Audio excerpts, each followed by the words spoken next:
Hi folks, we are on the Unit 2 Day 6 lesson, and this is the second video. In the first video we looked at scalar projections of one vector onto another, and now we're going to extend that and look at vector projections.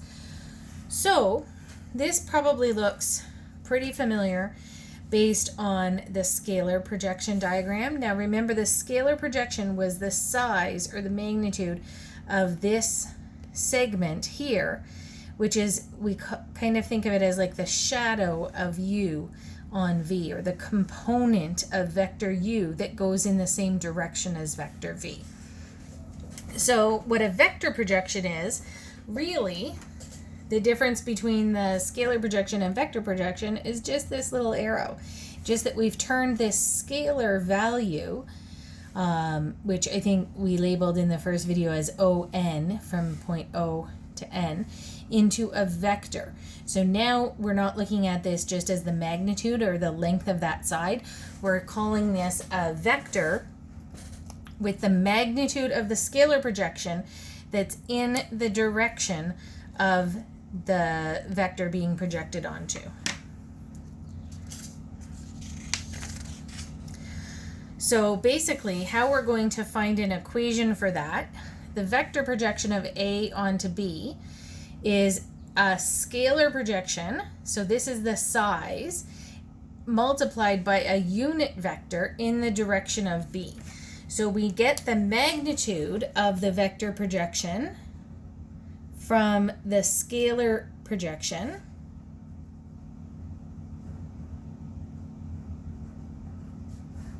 so the magnitude of the vector projection is just the scalar projection. That's what the scalar is just the size without direction. And we are going to use that scalar projection as a scalar multiple of a unit vector. We know that a unit vector is a vector that has a magnitude of 1. So it has the same direction as vector B, but it has a magnitude of 1. So if we multiply it by this scalar multiple, which is the magnitude, then it will maintain the direction of B, but have that scalar multiple. So this looks a little bit messy, but we know that the scalar projection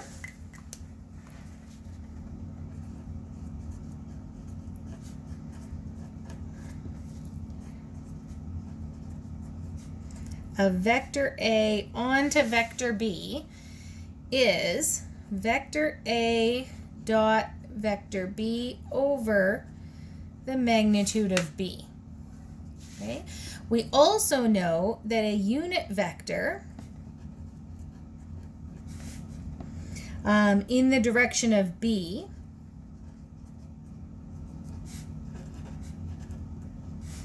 is 1 over the magnitude of B times vector B. Remember, we talked about unit vectors in Unit 1, and to get that vector, you're going to take the original vector and multiply it by 1 over the magnitude. Basically, like, divide that magnitude down. So if that had, for instance, a magnitude of 10, you would take 1/10 the original vector, and that would give you a unit vector, and the new magnitude would be 1. So we're basically taking these two equations, so A dot B divided by magnitude of B, and then 1 over the magnitude of B times vector B, and putting those together.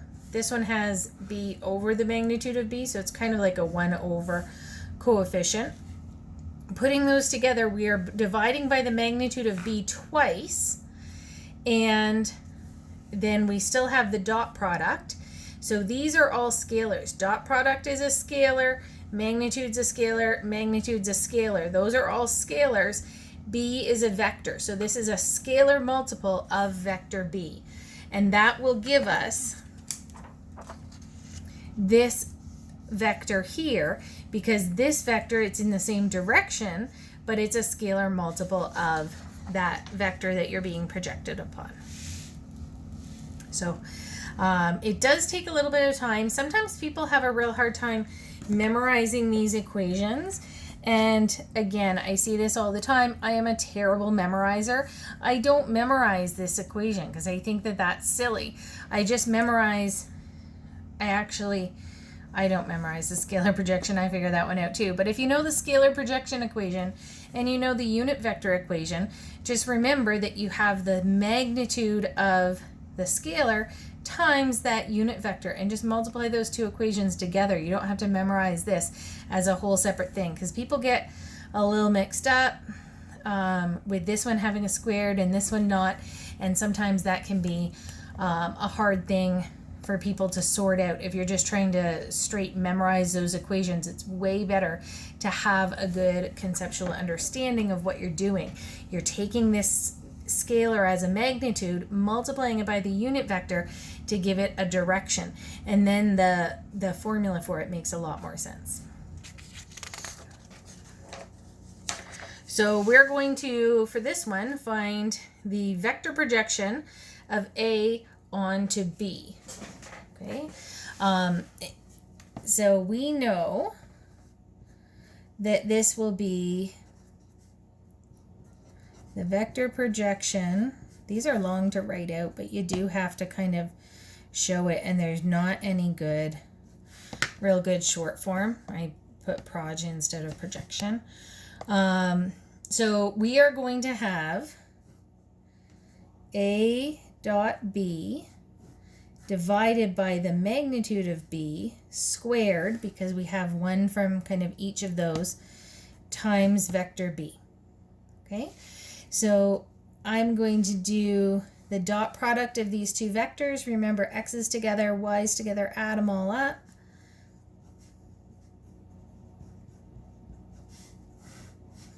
And then on the bottom, we've got the magnitude of B, and then that's squared. So obviously the square root in the magnitude is going to cancel out with the squared, but I'm just still going to put it there. And then this is multiplied by vector B, which is 2, 5. So this is going to be a scalar multiple that I multiply in. So here I get negative 10 plus 15. So I get 5 on top. And on the bottom, 2 squared is 4. So that's 29. So the square root of 29 squared is just 29 times negative 2, 5. And then I'm just going to multiply that in. So this ends up negative 10 over 29 and 25 over 29. And you can see that this vector here, this vector projection, is a scalar multiple. It's a little bit of a messy scalar multiple, but that's going to be kind of a shrunken down piece of vector B. It's not always shrunken down, just this one happens to be because the scalar multiple is less than 1. So we've got vector A creates, if we look at the shadow that makes on vector B, the shadow goes along this vector, negative 10 29ths and 25 29ths.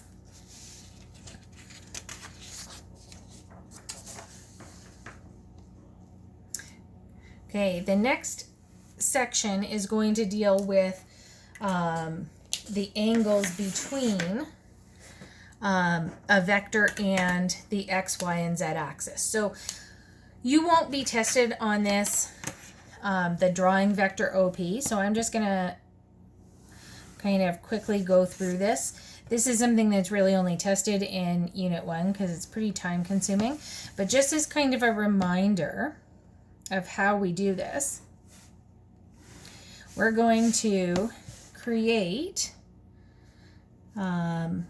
that rectangular prism or box. If you want to fast forward this part, you can though. I just want to kind of get a good diagram here to be able to show you what we're going to be looking at this time with these vectors. So label my axes. There's X, Y, and Z with each of those labeled in the positive direction. So I know that one corner of the box is on the origin. Then I have an x coordinate of 3, so I'm going to go 1, 2, 3 in the x and put a dot. A y coordinate of 2, so I'm going 2 in the y and put a dot there, and a z coordinate of 1. Okay, I'm going to use pencil to sketch in, and I'm not going to do this as nice as I did in the first unit with all the color coding, but just to kind of get an idea here, I'm going to sketch in the other sides of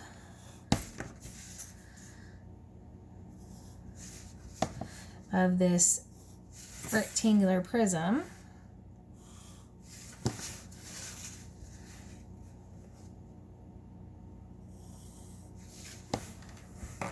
So then that gives me 3 more corners of the box. And then I'm going to sketch up from each of those and see where these guys all meet. And that will give me the position of this point. So where those all meet ends up here with point P. So I'm just going to kind of go and fill in with some dotted lines to complete the shape of that box.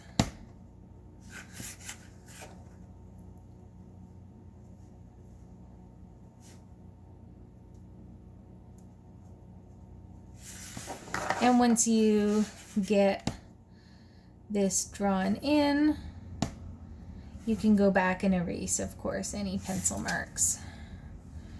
And I will try and remember to do that before I scan these guys all in to post up for you. So that's my point P.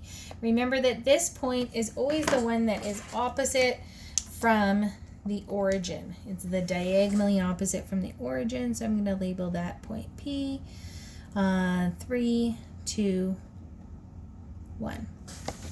And we can draw a vector OP there. So it comes from the origin diagonally through the box and up to that far point.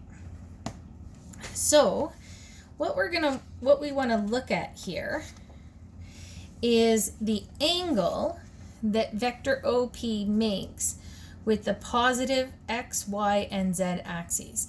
And there's a better diagram, but you can kind of see if we knew these angles in here, and I'm worried I'm going to make this a bit messier but you're going to have an angle between the x-axis and this vector.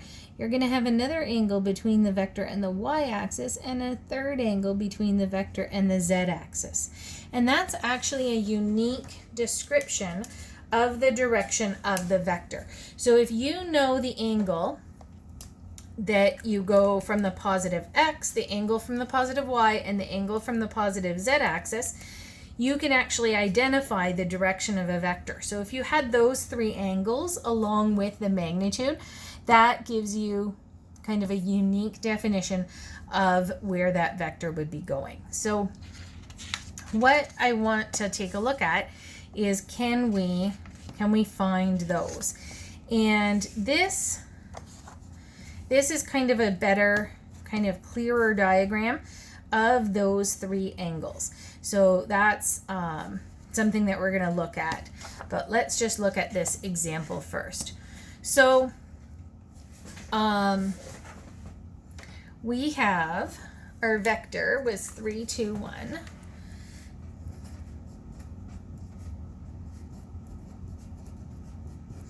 Now, if we're looking for the angle between 2 things, we use the dot product for that, right? We used the dot product, the 2 different definitions, to find the angle between lots of different vectors.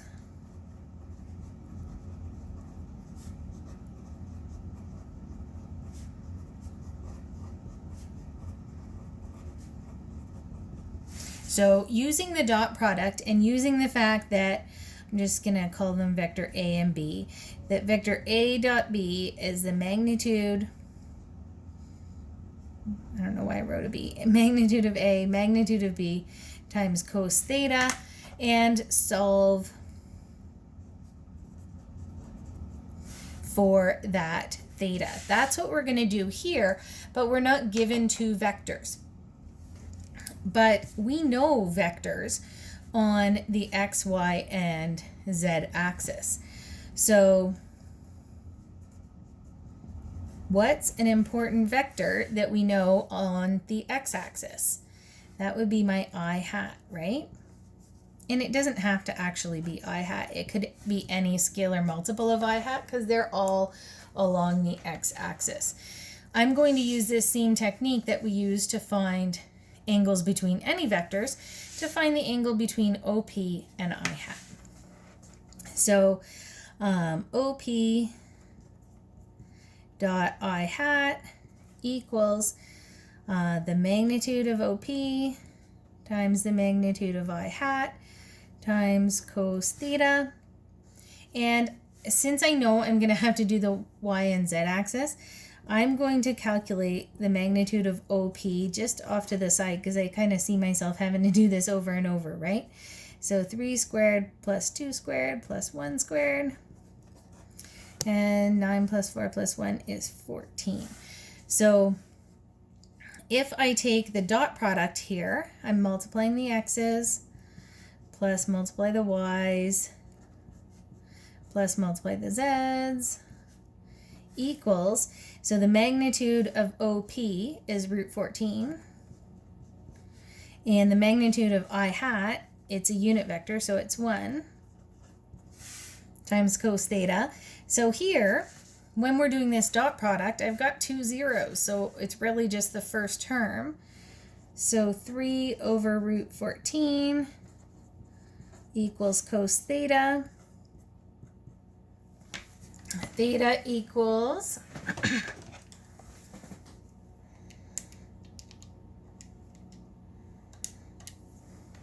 about 36.7 degrees.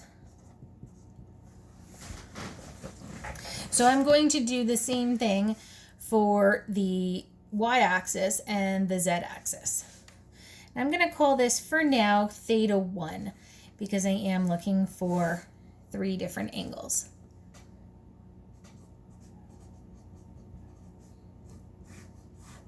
So for the y-axis, I'm going to use j hat, which is 0, 1, 0. So I've got OP dot j hat is the magnitude of OP times the magnitude of j hat times cos, and I'll call that guy theta 2. Just going to kind of show that I found this magnitude rather than have to do it over and over. So here, OP dot j hat, I have 3 times 0 plus 2 times 1 plus 1 times 0, and the magnitude of OP is the same root 14, magnitude of j hat is 1, and cos theta 2. So again, having 2 zeros simplifies that pretty quick. 2 over root 14 equals cos theta 2. Theta 2 equals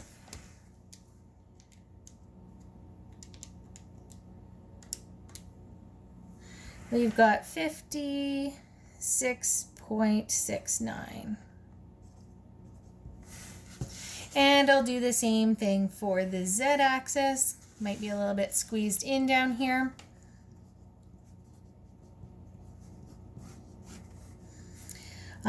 Using k hat, 0, 0, 1. So OP dot k hat is the magnitude of OP times the magnitude of k hat times cos. We'll call this guy theta 3. So we've got 3 times 0 plus 2 times 0 plus 1 times 1 equals root 14 times 1 again times cos, now theta 3. So on the left we've got 1. I'm going to divide that root 14 equals cos theta 3, and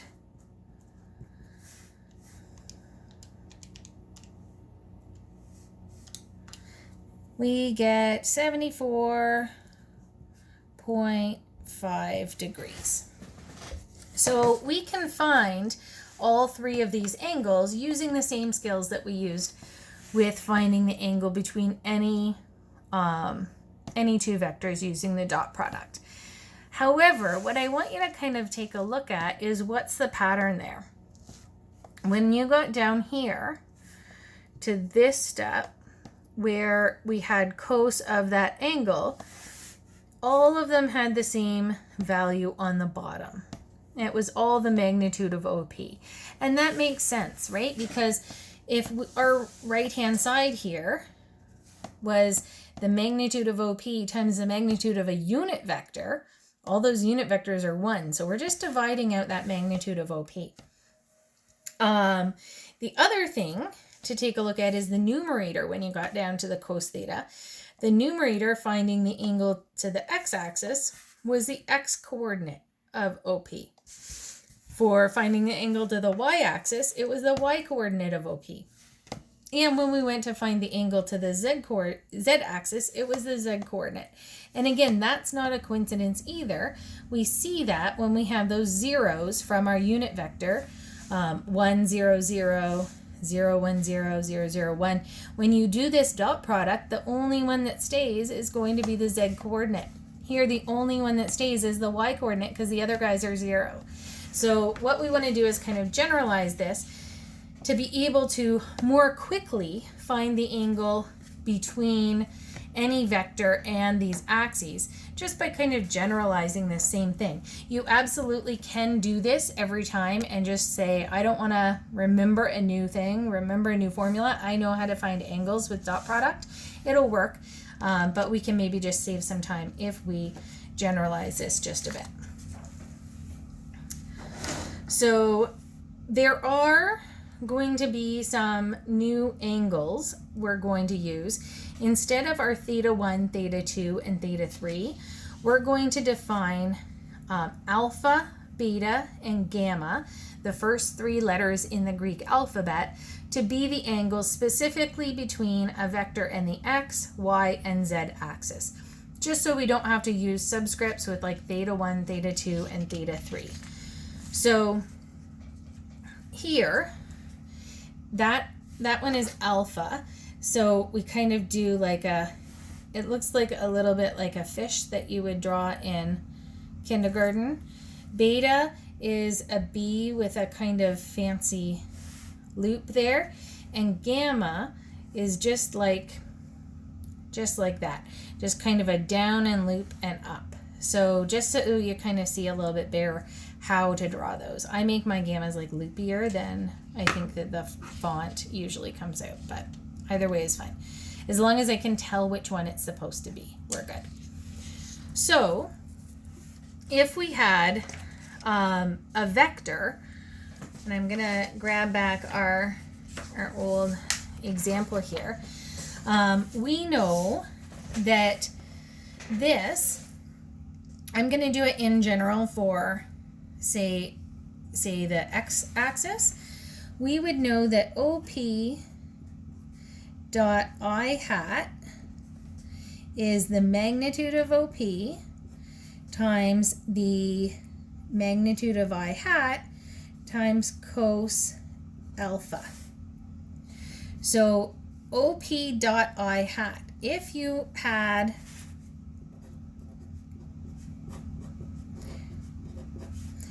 I'm just going to kind of write these out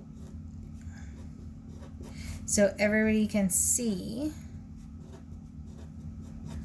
If you had I hat dot product with here, it's going to be x times 1 plus y times 0 plus z times 0. So it's going to just be x. And the magnitude of I hat is 1. So x equals the magnitude of OP times cos alpha. So then cos alpha is x over the magnitude of OP. So just kind of rearrange that equation and recognize that you're going to have really only one of x, y, or z when you dot product with these special unit vectors, because of the fact that you've got those other two pieces of the unit vector as a 0.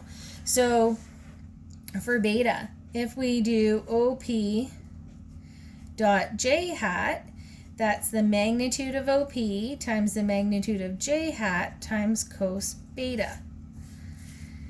So OP dot j hat would be x times 0, y times 1, z times 0. So it's just y. Then we've got the magnitude of OP and cos beta. If we solve for that, we get y over the magnitude of OP. And then the last one, looking at k hat and the z-axis, we have OP dot k hat, the magnitude of OP, magnitude of k hat, cos of gamma. So again, OP dot k hat, x times 0, y times 0, z times 1. It's just z.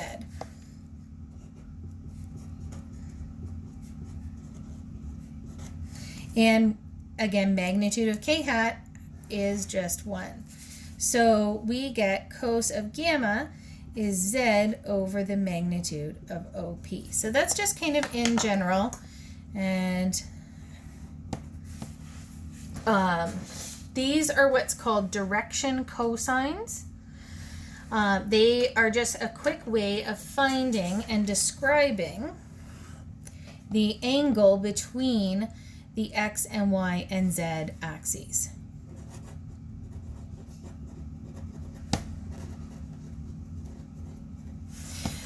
More often you would actually want to solve for alpha, beta, or gamma, but because those angles tend to be like, it's a little bit messy if you actually find the angle, you have to do inverse cos, and it would be probably a messier calculation. You're not going to get nicer numbers. We usually just write it like this, and then you would just have to inverse cos to find the actual angle that you were looking for. So that is it. That was both of the second parts, the vector projections and the direction cosines. So that's the end of the Unit 2 Day 6 lesson.